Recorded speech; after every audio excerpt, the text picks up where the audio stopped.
Alright, what's up guys? Today's the big day, obviously. If you're watching this, we're about to install the Racingline intercooler. I got her sitting right here. So pretty. I don't know why on the camera it shows like this white. You can't, I don't know if that's, I don't know what that is. You can't see that in person. It's really odd. Anyway, there's a lot that goes into this process. Luckily, I still have a install booklet that came with the car. Maybe 1 second. I don't even know what the hell that's playing. I got this booklet here.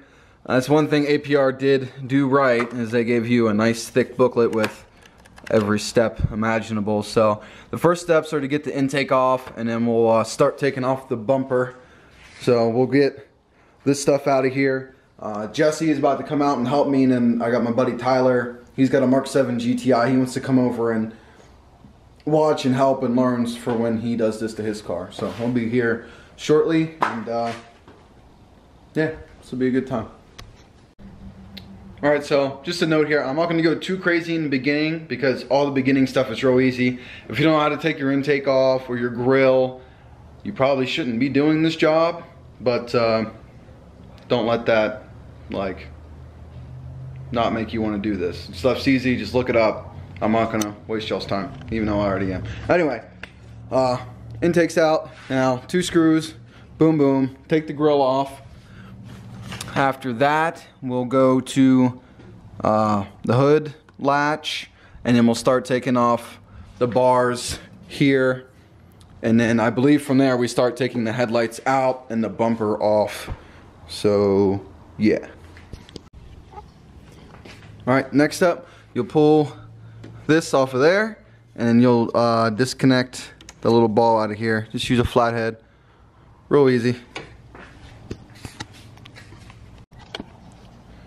Alright, next up, core support brackets.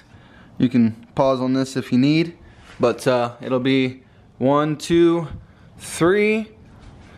1, 2, 3. The rear ones are longer, so don't forget that. What I do, I got a Sharpie and bags, and I just write on the bags where stuff goes, but I also have this, so end the video. But just be cautious, you put stuff back where it goes.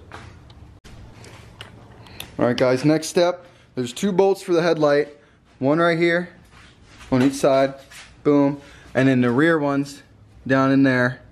They're T30s on each side. It says remove the ones on the front corners, but just loosen up the rear and then wait. Next up, jack up the car and take off the belly pan. It's a bunch of T25s. I think it says there's 8. So 8 T25s, and if you're confused about the headlights, pause on that real quick. Alright guys, once you get the car jacked up, you're going to want to take the belly pan off all the screws, which should look like when you're done about, and then you'll do the additional screw here, and there's another one that's on the belly pan. So you want to disconnect this whole triangle piece from the bumper, right? And then after that, undo your boost hoses on both sides going to the intercooler. And if you guys need some pictures to show you guys how to take that off, there you go. Pause on that, that, and then next we'll take all the screws out of the fenders.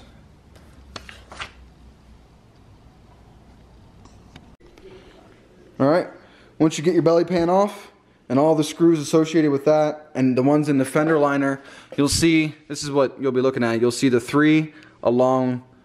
Once you look inside your well, so you get the 3 along here and then along here. So that's all out of the car. What about Tristan's guy? And then after that, if you have a Golf R, GTI guys, you don't have to worry about this.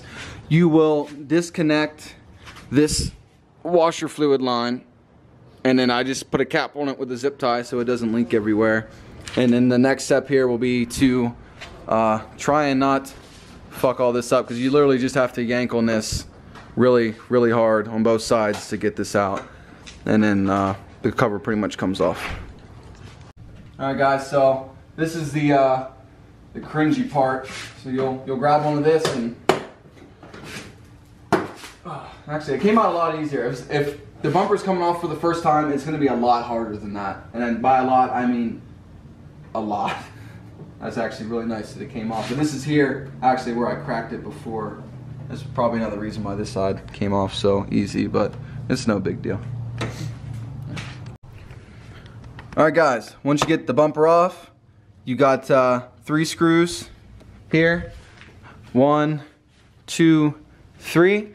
And then you got 1 screw on the side of the headlight. I already took mine off, as you can see. But once you get that 1 bolt, it's literally just the 1 connector if you have an R. I don't know about the GTI, but now they're both out and my car's looking super odd. Maybe. Next steps here, you'll disconnect both these sensors. This one has a yellow, where'd I put them at? The yellow one, and then this one right up here. Boom, boom. And then your outside air temperature. Knock that out.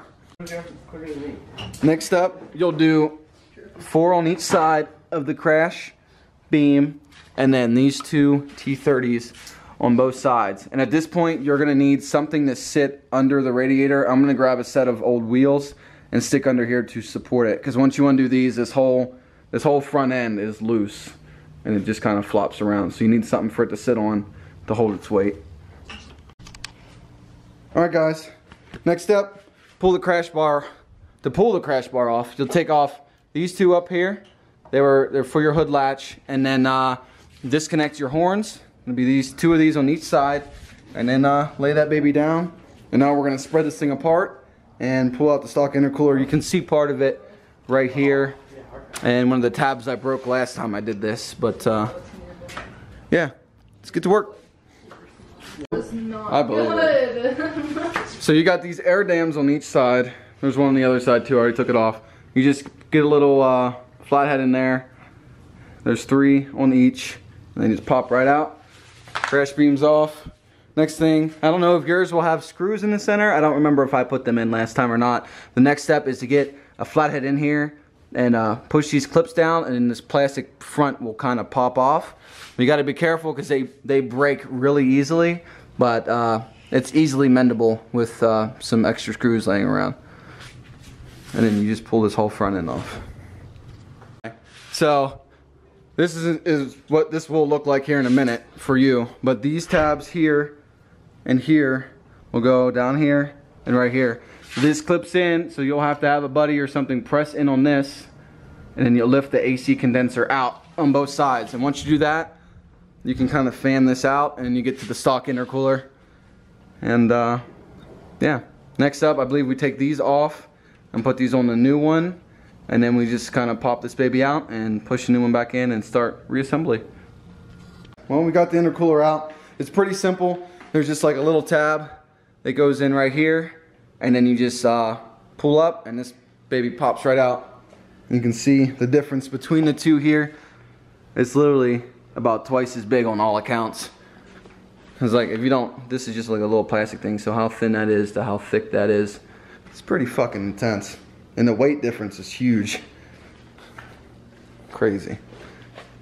Crazy, crazy. And you'll swap these guys onto here, and then mine came with it. See, these ones clip in, this one's, you know, use your own hardware that came with it, but yeah, fun.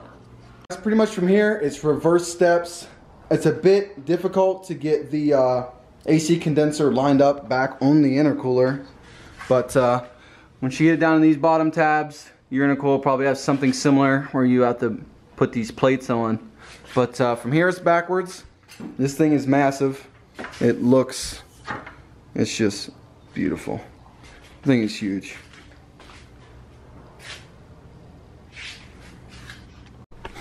All right, we got this all mashed back together. Put the crash bar back on. These are kind of a pain, but you got pins down there that align, and then these slide into these. I have these screws. Like I said, I don't know if you do or don't. I think I added them, but I don't recall. Next up, you put the crash bar on, and the other thing, that guy, it says, I'll show you here. You do your electrical connectors there, boom. Do the crash beam loosely, and the side ones on the radiator, these guys, also loosely until you get to this. And then you tighten these and you go back and then tighten down all your crash bar and core support bolts. Alright, so we got mostly everything back together here. You got your electrical connectors here, you got your horn, your air temp sensor, same thing on the other side. You put this back in, your 3 bolts there, you got these 2, and then your 8 for the crash bar. Don't forget these. I forgot to put those on, but you can put them back on even when this is on, so it's good to know. But next up is headlights. We'll get the headlights in, connected, and then probably from there we get the bumper. Super excited. Oh, I gotta do the intercooler hoses still. Super excited to go do some pulls, and I still got some E85 in the tank, so should be a good time. I kind of got on a roll here, and we started just knocking shit out. But pretty much everything goes in back together the same way you took it off. Use Ziploc bags, right, you know, on a front bumper, grill, radiator support, whatever, so you stay organized. Everything pretty much only fits in one spot anyway, and the screws are the same. It doesn't matter where they go, so it's pretty simple. The fight the most you'll get is getting the condenser probably back into that area. When you're putting the bumper back on, if you have headlight washers, make sure they're not pressed up against the, I don't know what they're called, the air dams when you're putting it on. That took us a minute to figure out. Other than that, I mean, pretty simple, just time consuming. Make sure all your electrical connectors are back together and then go on a test drive, which we're about to go do. Like I said, usually before, I would usually sit about 30 degrees above ambient temperature, and it's good like 70 something right now. So if it stays that or lower, I'm gonna be happy. And I will be sure to let you guys know in a different video. But yeah, thanks for watching. Thank these guys for helping. And I'll catch you on the flip flop. Holy crap, I did not realize how many times I said, all right guys, all right guys. If anybody can count how many times I said that in this video, I will PayPal you $1. So let me know. Just want to go back and kind of recap on the video. I pretty much got all the points I wanted to get across. It's a really easy install. If you have any questions or problems, hit me up on Instagram, right here, BR32YCE. I don't even remember on Instagram. But I have an install like booklet, so I'll just like take pictures and send them to you or whatever. If you have any problems, just let me know. Hit me up on there or whatever. Facebook, Instagram, Twitter. I don't really use Twitter, but I'll see the mention.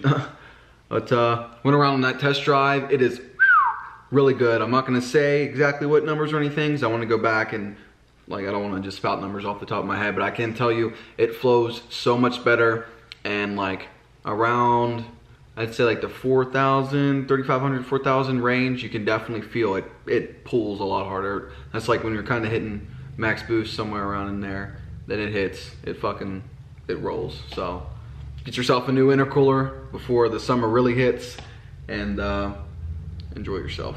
I'll see you later. Thanks for watching. Make sure you like this video, subscribe to the channel. I do a bunch of other stuff. If you guys are just finding this randomly on YouTube, I do all types of racing, installs, part reviews. I do car reviews when it gets warm. They're about to start up here soon. So you guys that have been around, stay tuned for that. And yeah, peace.